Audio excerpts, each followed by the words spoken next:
नमोस्तु महश्री, नमोस्तु महश्री, नमोस्तु महश्री।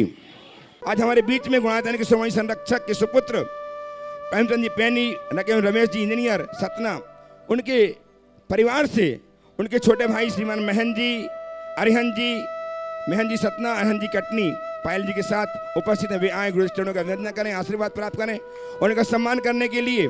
और साथ में आदर्श जैन अमर पाटन जो गुणातन ट्रस्टी हैं, जो अरिहंत जी के साले हैं, आज यहाँ उपस्थित गुरुदेव चरणों के वंदनार्थ उपस्थित हुए हैं। इन सब का हम वंदन, इनका हम अभिनंदन करेंगे। आए श्रीमान पदाधिकारीगण आ जाएं। श्रीमान पदम कुमार जी छावड़ा, श्रीमान विनायका जी, सुभाष जी विनायका, श्रीमान प्रदीप जी बाकलीवाल, सुनील जी सेठी शिक्षक से साथ आए और इनका सम्मान करके दिगंबर जैन समाज रांची का बहुमान संबंधित करें, गौरव संबंधित। आइए कोई हो जाए आपके हाथ से। श्रीमद जयंत जी पाटनी भी पहुंचे सम्मान करने के लिए। आपकी तालियां लगातार बजती रहें। ऐसे परिवार से जो जान के समय शिक्षक तो हैं ही, निरंतर अपनी भक्ति प्रकट करते हुए अपने जीवन को धन करते रहते हैं। ऐसे परिवार से आज यहाँ ये पहुंचे हैं। बहुत बहुत साधुवाद के साथ हम उनका वंदन करते हैं, अभिनंदन करते हैं। महन जी,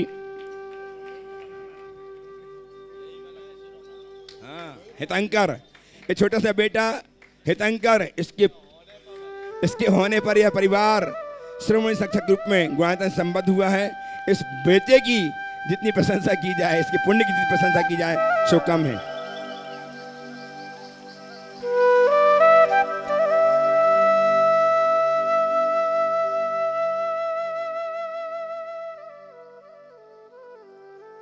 नमोस्तु महाराश्री, नमोस्तु महाराश्री, नमोस्तु महाराश्री। मेरा प्रश्न यह है कि दिन में नमोकार मंत्र का एक माला क्यों फेरना चाहिए? नमोकार मंत्र की एक माला क्यों फेरनी चाहिए? कम से कम एक माला फेरनी चाहिए, समझ गए? एक माला में 108 होते हैं दाने, और 108 दाने होने से क्या होता है पता है? 108 प्रकार से हम पाप करते हैं तो हमारे सब प्रकार के पापों को साफ करने का प्रतीक बन जाता है, इसलिए हम 108 बार करते हैं, समझ गए? हाँ, चलिए। रवि जी काला उपस्थित हों। महाराज जी, मेरा प्रश्न है, हम लोगों को मंदिर निर्माण के अलावा जो मुनियों का विहार होता है उसमें आहार और उनके ठहरने के लिए कोई स्थायी व्यवस्था समाज की ओर से करनी चाहिए या नहीं? मार्गदर्शन करें महाराज जी। देखिए, साधुओं के बिहार की जिम्मेदारी समाज की है, समाज को करना चाहिए, कराना चाहिए। और जब तक समाज में साधुओं के आहार विहार की प्रति जागरूकता होगी तभी चतुर्विध संघ फलेगा फूलेगा, और ये जवाबदारी सबकी होनी चाहिए। आज से लगभग 35 वर्ष पूर्व एक शोध एक लड़की ने किया। उसमें उनके शोध में एक विशेष बात लिखी कि बौद्ध धर्म और जैन धर्म दोनों भारत में ही मुख्य रूप से उत्पन्न हुए, और महावीर और बुद्ध दोनों समकालीन थे, लेकिन जैन धर्म भारत में सुरक्षित रहा, बौद्ध धर्म का लगभग भारत से लोप ही हो गया। अब नवबौद्धों को छोड़ दे तो पुराने तो लुप्त ही हो चुके। इसकी वजह क्या है? तो उसमें उन्होंने जो बात लिखी वो बहुत ध्यान देने योग्य है। उसमें लिखा कि भगवान महावीर ने मुनि धर्म और श्रावक धर्म 2 प्रकार के धर्म का उपदेश दिया। तो मुनि बने, उनकी चर्या का अनुपालन करने वाले श्रावक भी रहे, और बुद्ध ने मध्यम मार्ग का प्रवर्तन किया, नाति काम नाति कष्ट का, तो सब भिक्षु बन गए। उनको संरक्षण देने वाले लोग नहीं मिले, इसलिए भारत में वो अच्छे से स्थिर नहीं हो सका। मैं जिस संदर्भ में ये बात कह रहा हूँ, जिन शासन के 2 पहिए हैं, एक तरफ श्रमण है, दूसरी तरफ श्रावक, दोनों पहियों को अपना सुचारू काम करना चाहिए। तो साधुओं के आहार विहार की पूरी जिम्मेदारी श्रावकों की है, और ये उनका कर्तव्य नहीं, ये उनका धर्म है। यही तो तुम्हारा धर्म है, दान पूजा। तो साधु संतों के विहार में अनुकूलता बनाना, उनकी सेवा बैया वृत्ति करना, इसे भी अपनी पूजा ही माननी चाहिए। आचार्य समंतभद्र महाराज ने बैया वृत्ति के अंतर्गत पूजा को लिया है, और आचार्य कुंद ने तो बैया वृत्ति को जिन भक्ति कहा है। अहकुन जिन भक्ति परम बैया विच्चम दह वियपम। बैया वृत्ति एक तप है, ये सब उसके ही अंतर्गत आते हैं। इसलिए ये व्यवस्था सुचारू रूप से करनी चाहिए। तो साधुओं के विहार में जो भी आवश्यकता है उसकी पूर्ति करना। अब रहा सवाल उनको स्थान देने का। कई बार चर्चाएं आई कि जहाँ जहाँ से साधुओं का विहार होता रहता है वहाँ साधुओं के योग्य विश्राम स्थल बनाए जाएं, और बनाए भी जा सकते हैं। लेकिन एक सवाल आता है कि उसका मेंटेनेंस कैसे हो। ये बड़ा अहम सवाल है। आपने गांव देहातों में बना दिया तो बहुत दिक्कत होती है कि कैसे मेंटेन करें। पर जो वर्तमान परिस्थितियां हैं उससे देखते हुए ऐसा लगता है कि समाज को इस पर व्यापक पैमाने में सोचना पड़ेगा, क्योंकि साधु संतों के विहार करते समय जो विहार कराते हैं, स्थान के चयन में उनके सामने बहुत बड़ी समस्या है। जब मैं सम्मेद शिखर से जयपुर की ओर जा रहा था तब ये समस्या आई थी। तो एक योजना भी लोगों के मन में आई और वो चाहता तो तुरंत क्रियान्वित भी हो जाता कि हर सम्मेद शिखर से लेकर के वाराणसी तक प्रथम चरण में हर 20 किलोमीटर में एक साधुओं का विश्राम स्थल हो। लेकिन वो बात यहीं पर आकर रुक गई कि इसका मेंटेनेंस कैसे होगा।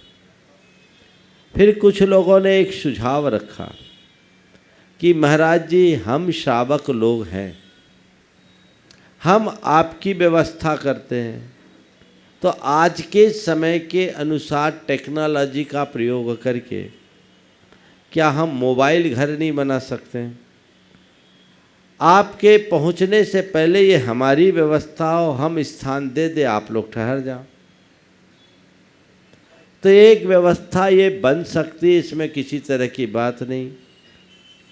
तो मैंने उनसे कहा कि ऐसी व्यवस्था बनाओगे तो हर साधु अपने साथ अपना मोबाइल घर लेकर के चलना शुरू कर देगा, तो एक घर छोड़ेगा, दूसरा घर अपने साथ जोड़ लेगा, सो गड़बड़ होगा। इसलिए ये उचित नहीं।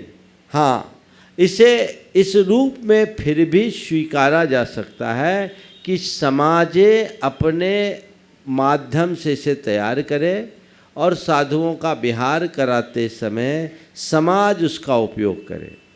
और वो इस संदर्भ में एक घटना भी मैं आपको बताऊंगा। सवाल बहुत व्यवहारिक है और आज के समय में उपयोगी है, इसलिए इस पर विस्तार से चर्चा होनी चाहिए। एक बार सन 1993 की बात है, बिहार कर रहे थे, गर्मी का समय था, हम लोग निकले, नर्मदा के तट से विहार करना था। पुल पार करना मुश्किल हो गया, सड़क तवा की तरह तप रही थी। 5 बजे शाम को, बरमान घाट की बात।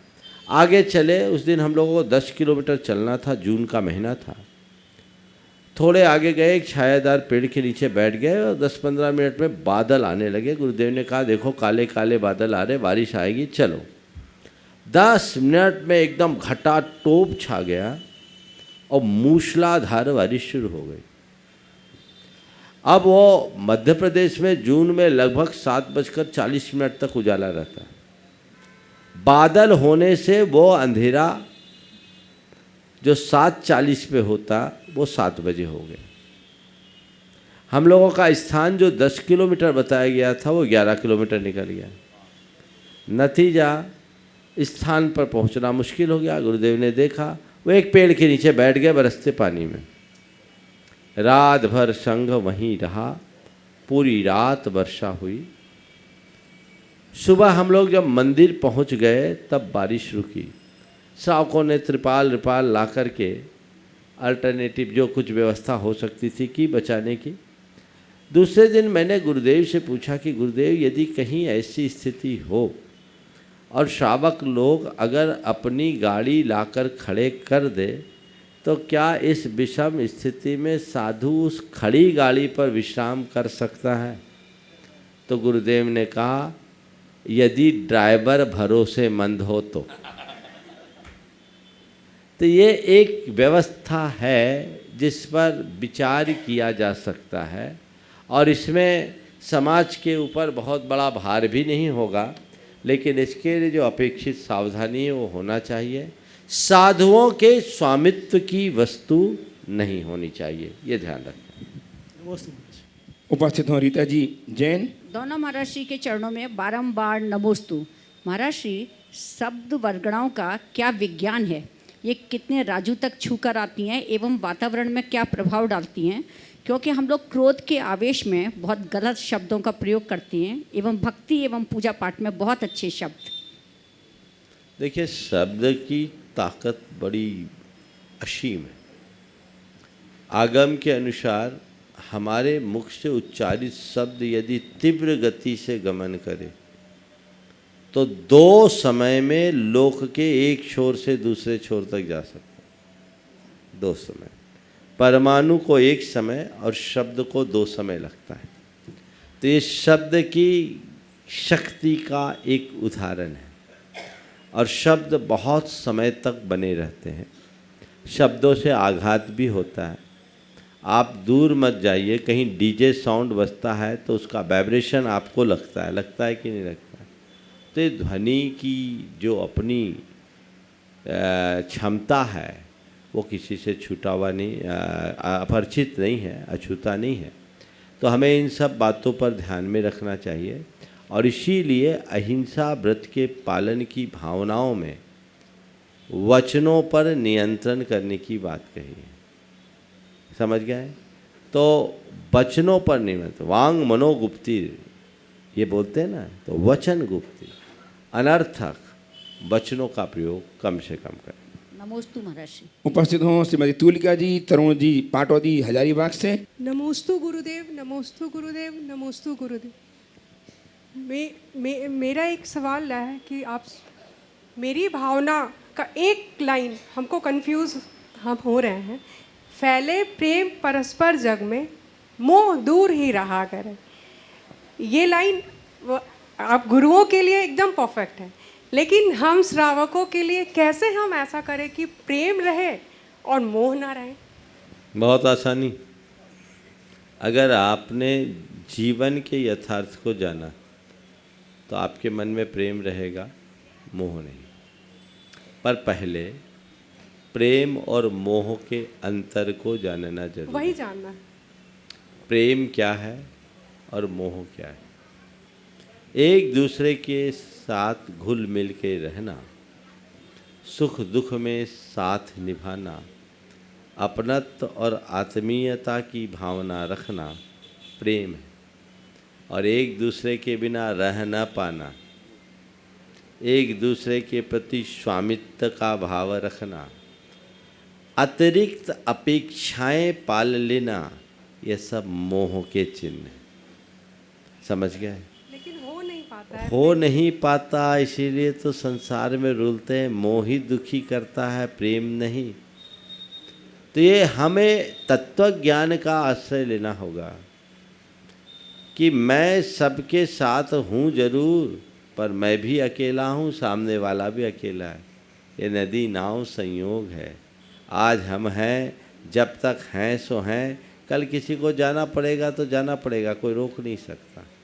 समझ गए? अगर किसी के प्रति आपका प्रेम हो,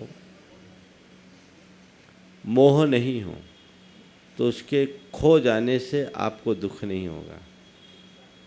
लेकिन मोह है तो खोने की बात तो बहुत दूर की है, थोड़ी सी क्षति पहुंचने पर भी बड़ा दुख होगा।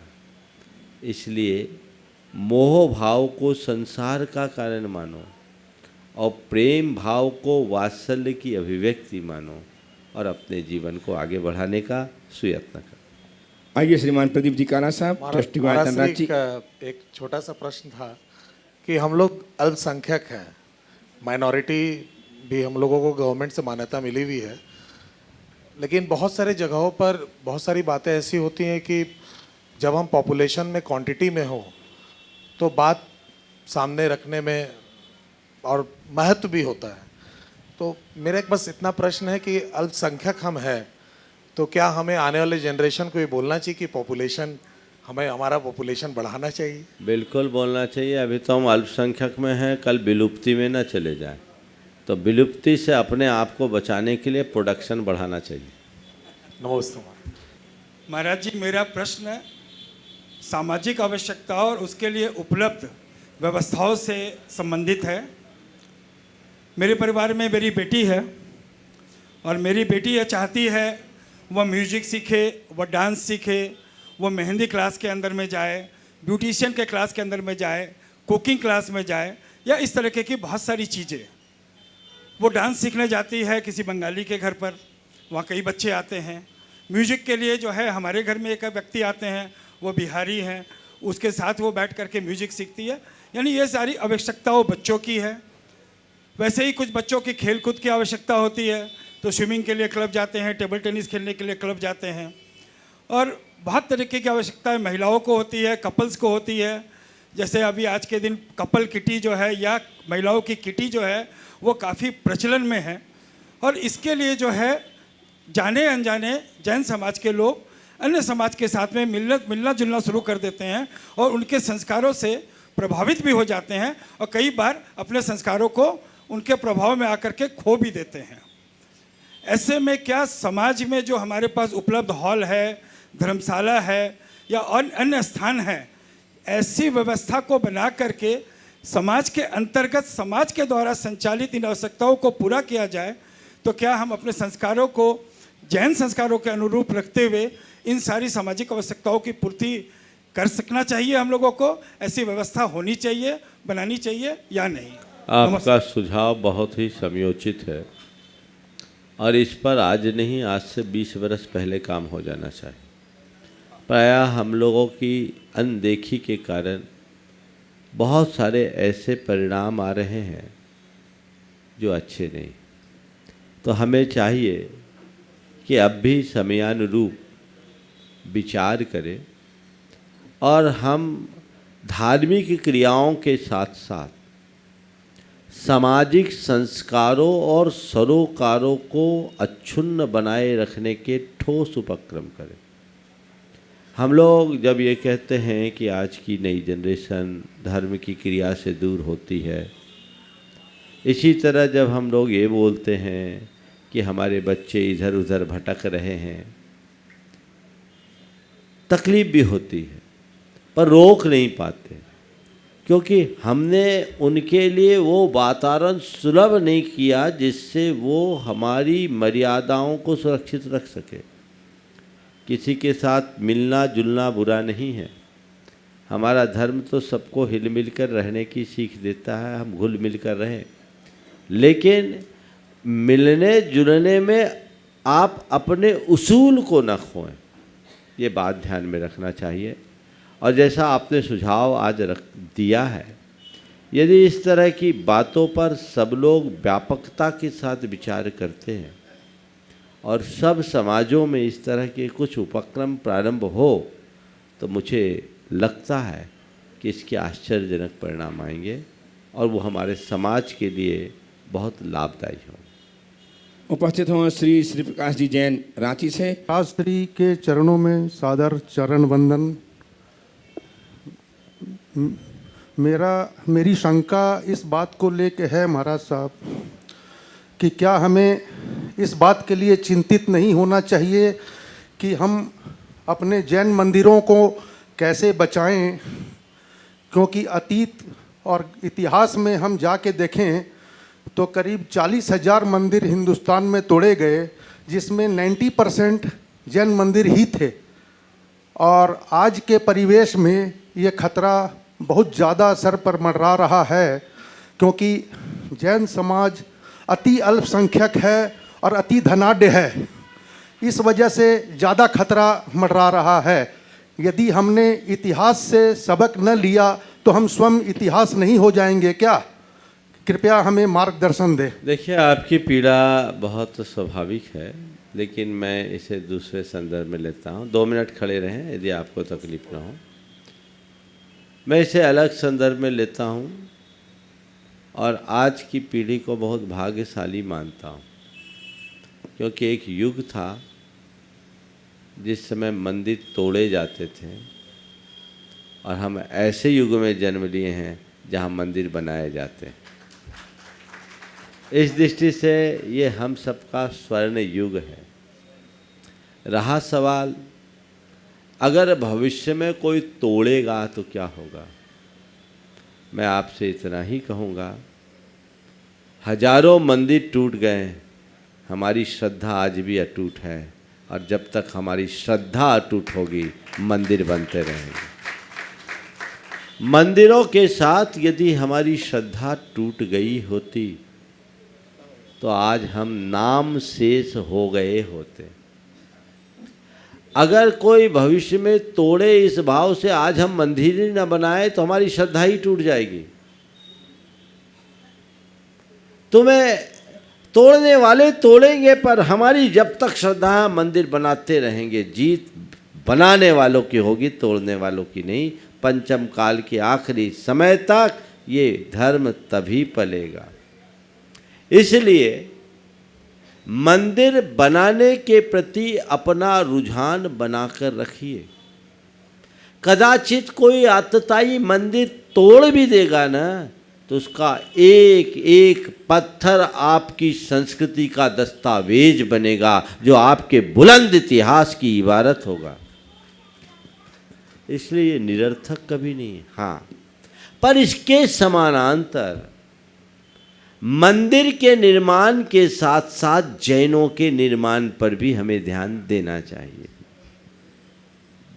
और जैन समाज को जन समाज के साथ ऐसा संबंध बनाना चाहिए कि इतिहास में होने वाली चूक पुनः ना हो, उसकी पुनरावृत्ति ना हो। और आज जो मंदिर हमारे बीच हैं और जो बनाए जा रहे हैं वो सहस्रों वर्ष तक ऐसे ही टिके रहे और जिन शासन की गरिमा का आधार बनती रहे। उपस्थित हों गुणात्मक शिरोमणि संरक्षक परिवार श्रीमान पाई परिवार से श्रीमान महन जी दीप्ति जी जैन, श्री अरहंत जी पायल जी जैन। बोलो। मुनि के चरणों में त्रैबार नमोस्तु। मुनि श्री, संस्कारों का हमारे जीवन में क्या महत्व है, और हमें अपने बच्चों को या परिवार में जो हमसे छोटे हैं उन्हें कैसे संस्कार देना चाहिए जिससे वो गलत दिशा पे ना जा सकें? कृपया। देखिए, आपने संस्कारों का महत्व पूछा। मैं तो इतनी बात कहता हूँ, एक व्यक्ति शर्ट पहना और नीचे की बटन ऊपर लगा ले तो क्या होता है? अच्छा लगता है क्या? हाँ, जो बटन जहाँ है वहीं लगाने में आपकी शर्ट की शोभा होती। बस संस्कार हमारे जीवन को सुव्यवस्थित करता है, और संस्कारहीनता से हमारा जीवन असंतुलित बन जाता है। तो जीवन को सुव्यवस्थित और संतुलित बनाए रखने के लिए संस्कारों का आरोपण अत्यंत आवश्यक है। और अपनी भावी पीढ़ी को अगर संस्कारित करना है तो उसके लिए चाहिए कि हम खुद में संस्कार उत्पन्न करें। हमसे देखकर सीखकर जो वो सीखेंगे वो ज़्यादा गहरा होगा, और ऐसे व्यक्ति को धार्मिक वातावरण और धार्मिक आदर्श दें। गुरुजनों से लोग जुड़े, सत्संग से जुड़े तो संस्कार बहुत अच्छे से विकसित हो सकते। श्रीमती पायल जी, अरहंत जी बिट्टू। मुनिद्वय के चरणों में बारंबार नमोस्तु नमोस्तु नमोस्तु। महाराज श्री, आज हम टेक्नोलॉजी के युग में जी रहे हैं, और कहा जाता है कि जो समय के साथ नहीं चलता उसका भविष्य खतरे में है। तो महाराज श्री, हम युवा पीढ़ी धर्म और कर्म में ऐसा क्या तालमेल बनाएं कि हम युवा इन दोनों को आज के समय के हिसाब एडवांस तरीके से कर सकें? कृपया। बिल्कुल, टेक्नोलॉजी का उपयोग धर्म सीखने में करो। टेक्नोलॉजी का अपने जीवन व्यवहार में उपयोग करो। आज ही एक युवक ने मुझसे सुबह कहा, उन्होंने एक ट्रेनिंग ली, आपके ही बीच के एक भाई ने, और बोला हमने एक ऐसा सिस्टम डेवलप किया कि सब कुछ ऑटोमेटिक हो जाए, ऑटोमेशन में आ जाए। और उससे क्या लाभ हुआ कि हमारे पास समय पर्याप्त मिलने लगा और अब वो समय मैं कुछ अच्छा पढ़ने, अच्छा सोचने, अच्छा करने में लगा सकता हूँ। तो ये टेक्नोलॉजी का एक सकारात्मक लाभ है। तो मुझे आप सबसे यही कहना है कि टेक्नोलॉजी बुरी चीज़ नहीं है, टेक्नोलॉजी का गलत उपयोग हमारे लिए बुरा बनता है। तो आप टेक्नोलॉजी का इस्तेमाल करें और अपने जीवन को इस तरीके से ढालें कि आप अपनी व्यस्तता को कम कर सकें और जीवन को उस दिशा में मोड़े जहां हमें ले जाना चाहिए। आदर्श जी जैन उपस्थित हो हमारे पटन से ट्रस्टी गुणायतन तैयार हैं। प्रति बहन पुष्पा जी बनाना आगरा। नमोस्तु महाराज। हर बार एक नई उल्लास और नई उम्मीद लेकर आगे बढ़ने वाला व्यक्ति कहीं न कहीं किसी न किसी वजह से पीछे रह जाता है। क्या करें ऐसा कि मंजिल ना सही रास्ता सही मिल जाए। बहुत अच्छी बात है। क्या करें ऐसा कि मंजिल न सही रास्ता सही मिल जाए। बहुत अच्छी बात है। सबसे पहले अपना रास्ता का चुनाव ठीक तरीके से करो और आत्मविश्वास से भर करके जियो। सकारात्मकता अपने जीवन में जगाओ, जी तोड़ करना शुरू कर दो। हम रास्ता तो पाएंगे ही, मंजिल भी पहुंच जाएंगे। नमोस्तु। उपस्थित हो प्रति बहन पुष्पा जी बनाना। बारंबार बारंबार मेरा नमोस्तु, मेरे आगरे के सभी जनों के नमोस्तु, गया के सभी वासियों ने नमोस्तु भेजा। नमोस्तु गुरुदेव। एक अलग नया अनुभव हुआ अभी। यदि कोई व्रती व्रतों को धारण करता है और कोई असाता वेदनी कर्म के उदय के कारण अपने व्रतों में शिथिलता आ जाती है या पालन नहीं कर पाता है, तो अन्य लोग जो आते हैं वो देखते हैं, मिलते हैं, तो ये कहते हैं अरे इससे तो व्रत न धारण करो तो अच्छा है। अपना नियम जितना हो उतना करना चाहिए, आगे बढ़कर नहीं करना चाहिए। सभी लोग आके अपनी राय देकर अपने मनोबल को कमज़ोर बनाते चले जा रहे हैं। कई लोगों ने ऐसे मिले मुझे और उन्होंने कहा, तो क्या ये उचित है? उनका मनोबल कमज़ोर क्यों? क्या करना चाहिए जो उनकी मजबूती आए? ये देखिए, ये नकारात्मक दिशा है। कर्म तो किसी के साथ भी लग सकता है। स्वामी समंतभद्र महाराज के लिए भस्मक व्याधि हुई मुनि अवस्था में। उन्होंने गुरु से समाधि की बात की, गुरु ने अनुमति नहीं दी, उन्हें मुनि व्रत छोड़ना पड़ा और बाद में वे स्वस्थ होकर के पुनः मुनि बने। अब समंतभद्र महाराज को देखकर बाकी लोगों ने ये सोच लिया होता कि इससे अच्छा तो मुनि नहीं बनना है, तो आज क्या हमें मुनिराज दिखते? बिल्कुल। अरे कर्म तो किसी के साथ भी लग सकता है। आम गृहस्थों के साथ भी बीमारियां लगती है, जुड़ती है। तो ये कोई के साथ ऐसा कुछ हो जाए तो उसको देख करके ये सोचना कि इससे अच्छा तो हमें व्रत नहीं लेना है, उसकी जगह ये सोचना चाहिए कि भैया जल्दी व्रती बन जाओ, क्या पता कल मेरी मति रहे या न रहे।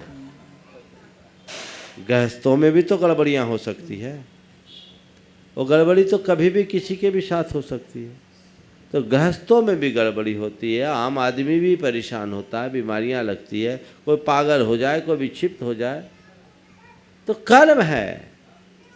अगर जीवन में किसी भी प्रकार की दुर्घटना कभी घटती है तो हमें उससे सकारात्मक प्रेरणा लेनी चाहिए, नकारात्मक नहीं। मनोबल नमोस्तु महाराज। उपस्थित हों सुश्राविका चंद्र जी पाटनी, ट्रस्टी गुणायतन, मंत्री गुणायतन तैयार रहें। श्रीमान प्रदीप जी कनक जी बाकलीवाल, उपाध्यक्ष दिगंबर जन समाज रांची। दोनों मुनिराजों के चरणों में मेरी तरफ से जगत के सब जीवों की तरफ से नमोस्तु। महाराज श्री रैन सार में आया है कि वेदों में दिगंबर मुनिराज को वात रसायन कहा है, तो वात रसायन मीन्स क्या है? थोड़ा सा हो सकता है वहाँ प्रिंटिंग में गड़बड़ हो या आपके पढ़ने में गड़बड़ हो गया। पहली बात तो ये शब्द रैन सार के मूल ग्रंथ का नहीं है। जरूर जिन्होंने रैन सार की व्याख्या की हो उन्होंने अपनी व्याख्या में ये विवेचना लिखी होगी, वात रसायन शब्द नहीं है, वात रचना है। मुनियों वात रचना, वात रचना यानी जो वायु का पान करे, जो नग्न दिगंबर हो। समझ गए? दिग्वासो वात रचना, दिग्वासो निर्गंथेशो निरंबर, ये सहस्रनाम में भी आता है। तो वात रचना शब्द है, रसायन शब्द नहीं। अब आपने रचना को रसायन पढ़ लिया हो, ये भी हो सकता है, या जहाँ आपने पढ़ा है वहाँ ऐसी त्रुटि हो गई हो। तो ये वेदों में लिखा है, और ये जैन धर्म की और दिगंबरत्व की प्राचीनता का सबल प्रमाण। आप सबकी जानकारी के लिए मैं बताऊं, अकेले ऋग्वेद के 141 ऋचाओं में भगवान ऋषभ देव का स्तुति परक उल्लेख है। केशी, वात रचना, ये सब वेदों में अनेक जगह लिखा। अर्हन आदि शब्दों का भी प्रयोग किया है। ऋषभो, वात रचना आदि बहुत लिखे।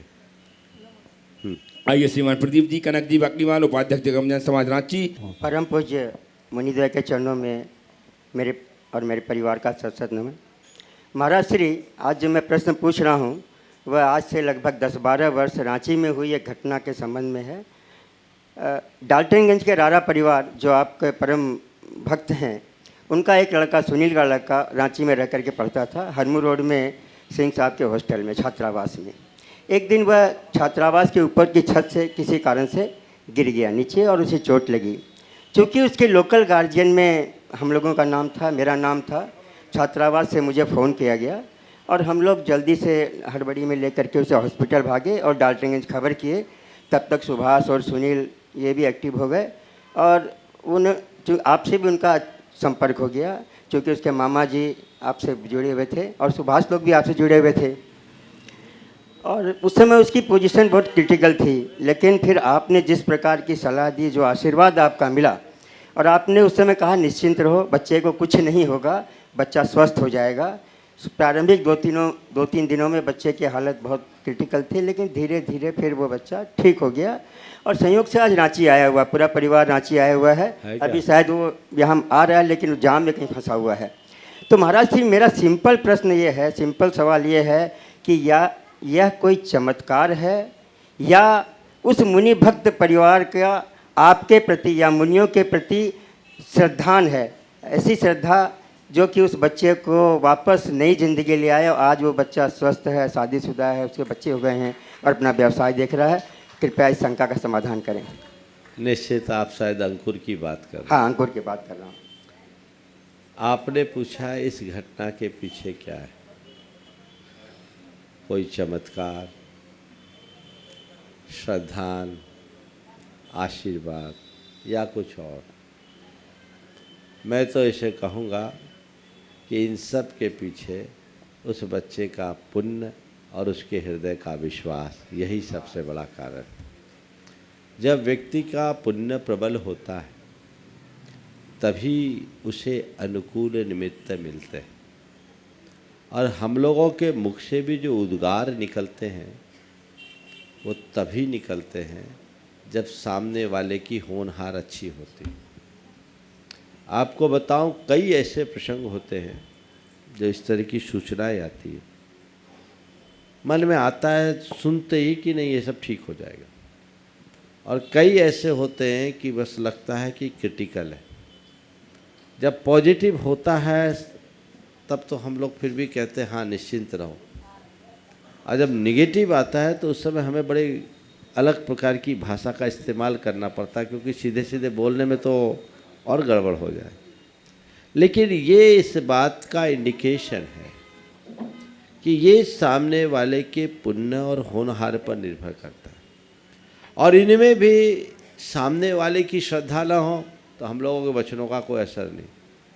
श्रद्धा है आपकी, हमने अगर गुरु के मुख से आपके पास तक पहुंच गई बात कि महाराज ने आशीर्वाद दे दिया ठीक हो जाएगा, तो प्लेसिबो इफेक्ट प्रारंभ हो जाता है। परसों बताया था ना, वो भी अपना काम करना शुरू कर लेता है, और वो श्रद्धा ही नहीं तो क्या काम होगा। तो सारे निमित्त नैमित्तिक संबंध है।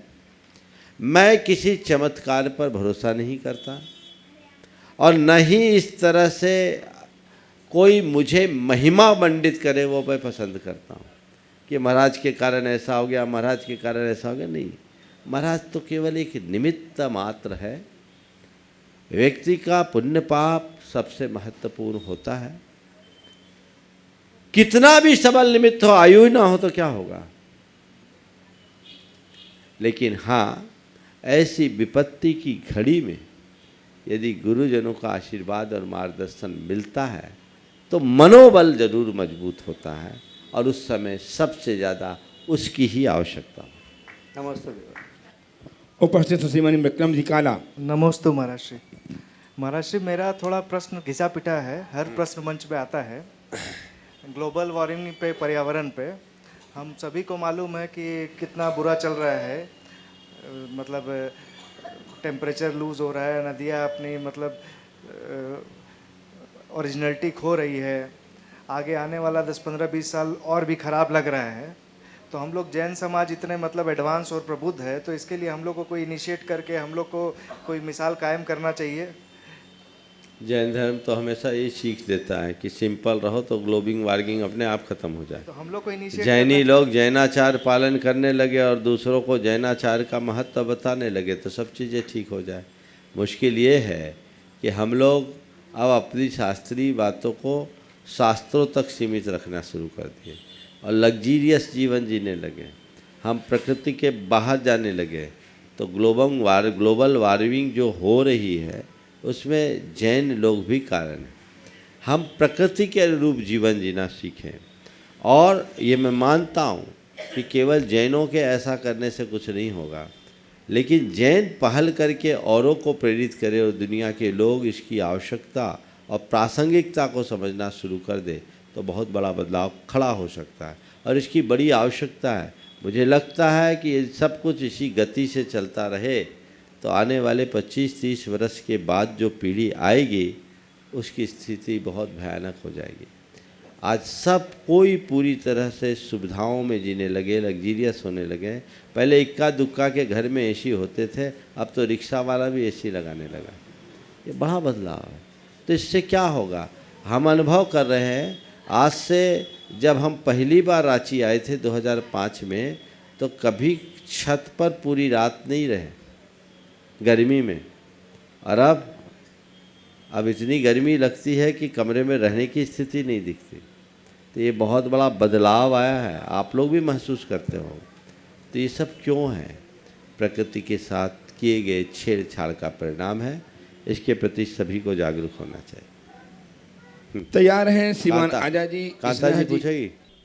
श्रेष्ठी प्रवर श्रीमान टीकम चंद जी, तारा जी छावड़ा, अंजू देवी, संजय कुमार जी, संतोष देवी, पुत्रपद वधु, सुरेंद्र कुमार जी, नीलम देवी, हनी, डिम्पल, अमन, सुप्रिया, सियान, समृद्ध और हम छावड़ा परिवार को बुला रहा हूँ इसलिए कि आज इन्होंने अपने कदम मिलाए हैं गुणातंत्र को एक साकार रूप देने में, गुरुदेव की परिकल्पना को पूर्ण रूप से साकार बनाने में उन्होंने कदम बढ़ाए। अपने आए गुरुदेव चरणों का अभिवंदन करें, आशीर्वाद प्राप्त करें और उनका सम्मान करने के लिए आमंत्रित कर रहा हूँ श्रीमान विमल जी सोगानी, सरता जी सोगानी, समय सख्त गुणायतन, पूर्णमल जी सेठी, ट्रस्टी गुणायतन, वे भी आए सम्मान करने। असिकता कीजिए, आप फटाफट आते जाइए, जल्दी आइए।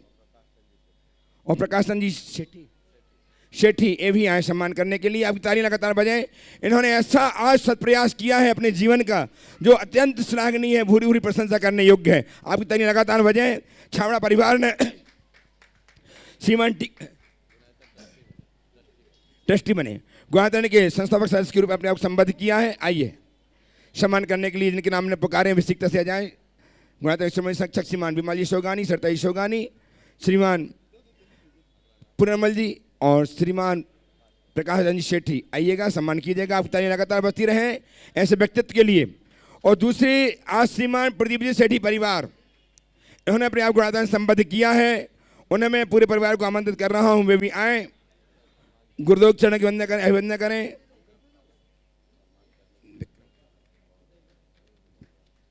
और प्रदीप जी सेठी परिवार, इंद्र झूमरमल जी, प्रदीप जी सेठी परिवार जो आज संबद्ध हुए गुणातंत्र से, इनका सम्मान करने के लिए श्रीमान अरुण जी, सीमा जी गंगवाल, श्रीमान विक्रम जी काला, मंत्री गुणायतन, ये आ जाएं और उनका सम्मान करके गुणायतन के गौरव को संवर्धित करें।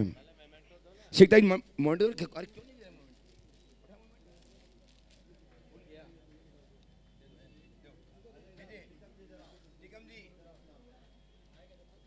टीकम जी प्रश्न भी करेंगे अजय जी के बाद। आप हाँ दीजिए।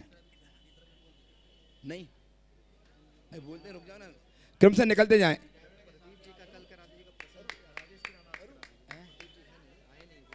नहीं आए हैं।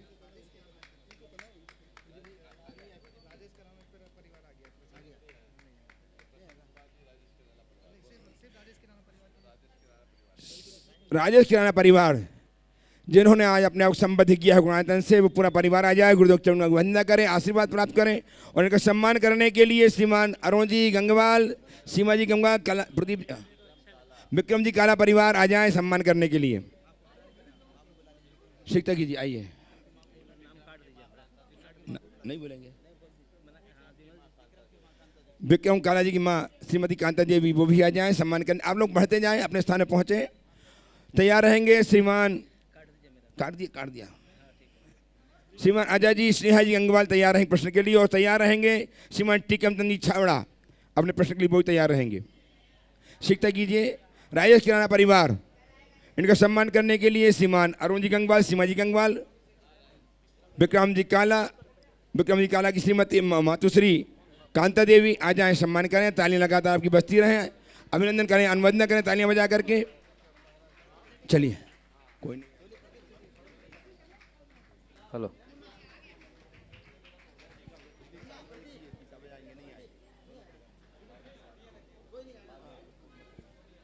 चलिए स्नेहा जी। महाराज श्री, पिछले 6-7 दिनों से कोशिश में हूँ क्वेश्चन करूँ और उत्तर पूछूं, लेकिन मैं यहाँ आता हूँ क्वेश्चन लेके तो उत्तर अपने आप मिल जाता है। लेकिन आज मैं बोला कि कुछ ना कुछ क्वेश्चन करूँगा। तो मैं मंदिर से अंदर आ रहा था तो देखा कि हमारे यहाँ जो मंत्री और अध्यक्ष रहते हैं उनका एक बोर्ड लगा हुआ रहता है, पुराने मंत्री अध्यक्ष और नए मंत्री अध्यक्ष का। तो मेरे को एक बात खटकी कि जो नगर गौरव रहते हैं, जो प्रतिमाधारी होते हैं या जो भी महाराज श्री बनते हैं, वो भी एक नगर गौरव होते हैं, तो उनका बोर्ड मंदिर में लगाना चाहिए कि नहीं लगाना चाहिए? कृपया मार्गदर्शन दें।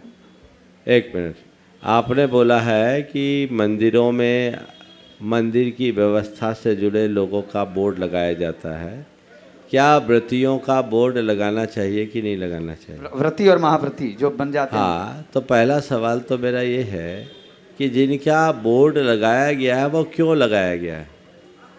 उन्होंने कोई निर्णय लिया, कोई कार्य किया मंदिर या समाज की व्यवस्था से संबद्ध, इसलिए बोर्ड लगाया गया, तो इसमें कोई बुराई नहीं। अब व्रती आदि की बात हो, वो व्रत उनने व्यक्तिगत साधना के लिए किया। एकाध कोई व्रती महाव्रती हो, उनका नाम उनका चित्र लगाया जाए, चलता है। लेकिन यदि समाज में अनेक व्रती हों तो आप किनका नाम लगाओगे? तो ये सब चीज़ें बहुत व्यवहारिक स्तर पर सोचना पड़ती है। इसके लिए कोई नियम नहीं है। अगर कहीं ऐसा लगता है तो समाज उस पर विचार करके कर भी सकते हैं। आइए श्रीमान टीकम चंद छावड़ा साहब। दोनों महाराज श्री के चरणों में मेरा और मेरे परिवार का त्रिवार नमोस्तु नमोस्तु नमोस्तु। महाराज श्री, मेरा प्रश्न है कि गैर भी हो जाते हैं अपने जब जर पास होता है, गैर भी हो जाते हैं अपने जब जर पास होता है, टूट जाता है वह गरीबी में रिश्ता जो खास होता है। वाह, बहुत सुंदर। महाराज श्री, मेरा प्रश्न यह है कि एक आदमी जब शिखर पर रहता है तो उसको लोग सब पूछते हैं, जब उसका डाउनफॉल आता है तो जब उसके खाने के भी लाले पड़ जाते हैं तब उसको लोग सटने भी नहीं देते, और पास में आके अगर बैठ भी गया तो सोचते हैं कि ये कहीं कोई मांगने तो नहीं आया। तो महाराज श्री, ऐसा भी होता है इस दुनिया में? ये दुनिया की हकीकत है, इसलिए व्यक्ति को सोचना चाहिए अभी मैं शिखर पर हूँ तो जितना है कर लूँ, कल पतझड़ आ जाए तो कोई पक्षी भी बसेरा नहीं करेगा। समझ गए? ये समय है और इसलिए व्यक्ति को समय रहते ही सब कुछ कर लेना चाहिए। बोलो। हाँ, दोनों महाराज श्री को मेरा नमोस्तु। महाराज श्री, मेरा एक सवाल ये है कि जैसे संत शिरोमणि आचार्य विद्यासागर जी महाराज, जिनका दर्शन भी सहज दुर्लभ है, कोई श्रावक जाता है उनका चौका के लिए महीनों चौका लगाता है, लेकिन उनके चौके में उसका आहार नहीं होता है। चौका की आस में वो चौका लगाया और वापस ही घर लौट आता है। और हमारे समाज की एक तस्वीर ये भी है कि शिखर जी में या कई जगहों पे ऐसा देखते हैं कि कई हमारे साधु ऐसे हैं जिनके लिए चौका ही दुर्लभ है। अगर ऐसी स्थिति में मान लीजिए हम एक उस जगह पे जाते हैं जहाँ महीनों चौका लगाते हैं, चौका में नंबर साधु का नहीं आता है, और हम एक ऐसी जगह चौका लगाते हैं, अगर 1 महीना चौका लगाते हैं तो पूरे 1 महीना किसी साधु का आहार होता है। तो महाराज श्री, इन दोनों में पाप पुण्य का लेखा जोखा जरा समझाइए। देखिए, सबसे पहली बात तो मैं ये कह रहा हूँ, जहाँ 1 महीना 2 महीना चौका लगाने के लिए लोग परेशान हो रहे हैं और जहाँ कोई चौका लगाने वाला नहीं मिल रहा है, इसकी वजह क्या है? इसकी वजह क्या है? हाँ, बताता रहा हूँ आपको, इसकी वजह क्या है। गुरुदेव के पास आप लोग जा रहे हैं या किसी महामुनि के पास आप जा रहे हैं, किसी प्रभावक साधु के पास आप जा रहे हैं, तो उन्होंने आपको बुलाया क्या? आप स्व प्रेरणा से जा रहे हैं।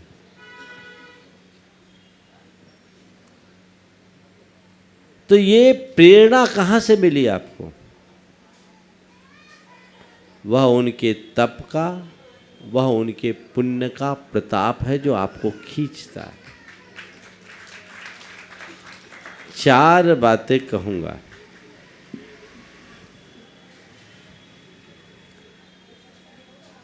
धर्म और पुण्य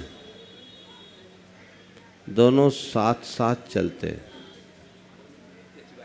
पुण्यहीन व्यक्ति और धर्मात्मा हो, उसके पास कोई नहीं फटकेगा। धर्महीन पुण्यात्मा के पास भीड़ लग सकती है। बहुत सारे लोग हैं, जितने बड़े बड़े आपके प्रसिद्ध लोग हैं जिन्हें आप सेलिब्रिटी के नाम से जानते हैं, लाइन लगी। एक पुण्यहीन धर्मात्मा है, एक धर्महीन पुण्यात्मा है। लेकिन तीसरी स्थिति यह है, जो पुण्यवान धर्मात्मा है, जिनके पास धर्म भी है और पुण्य भी है, उनका प्रताप ऐसा खींचता है कि आदमी पागल हो जाता है। और चौथे, जिनके पास न धर्म है न पुण्य है, तो भिखारी बने फिर रहे। तो चारों स्थितियां है। तो आप मेरे पास आ रहे हो, वो मेरे कहने से नहीं आओगे। आपको मेरे पास कुछ मिलेगा तब आओगे। मेरे गुणों के प्रति आपके मन में कोई आकर्षण होगा तब आओगे, और उसमें थोड़ा सा प्रेरक बनेगा मेरा पुण्य। समझ गए? तो ये दोनों चीज़ें साथ साथ चलती है। कहने से कोई नहीं आता, समझे? और जिसको आना होता है वो रोके रोके भी नहीं रुक पाता, चला आता है। उपस्थित हों एनी सोगानी। हेलो। दोनों गुरुवर के चरणों में बारंबार नमोस्तु नमोस्तु नमोस्तु। गुरुवर, जितना मैंने गुरुओं से जाना है, उस आधार पर धर्म तो सिखाता है सहज और सरल रहना और अपनी आत्मा में रमन करना, परंतु बोलिए फिर से। हाँ बोलिए। दोनों गुरुवर के चरणों में बारंबार नमोस्तु नमोस्तु नमोस्तु। गुरुवर, जितना मैंने गुरुओं से जाना है, उस आधार पर धर्म तो सिखाता है सरल और सहज रहना और अपनी आत्मा में रमन करना, परंतु अभी के परिवेश में धर्म करने का मतलब दिखावा और प्रतिस्पर्धा रह गई है। ऐसा हर जगह और हर समाज में देखने को मिल रहा है। ये क्या उचित है? देखिए, दिखावा प्रदर्शन तो कहीं उचित नहीं है, पर सभी धर्मी दिखावा करते हैं ऐसा नहीं। आप मंदिर आती हो, डेली आती हो, देखते हो, कुछ दिखावा करने वाले भी आते होंगे और कुछ चुपचाप अपना पूजन पाठ करके चले जाते होंगे, लोग देखते रह जाते होंगे, है ना? तो हमें क्या करना है? जो दिखावा कर रहे हैं उनसे दूर हो जाओ, और जो सही धर्म दिखा रहे हैं उनसे प्रेरणा ले लो, जीवन आगे बढ़ जाए। पर विराम। बोलिए परम पूज्य आचार्य गुरुवर श्री विद्यासागर जी महाराज की जय जय जय। परम पूज्य प्रमासागर जी महाराज की, परम पूज्य रविशंकर जी महाराज की जय।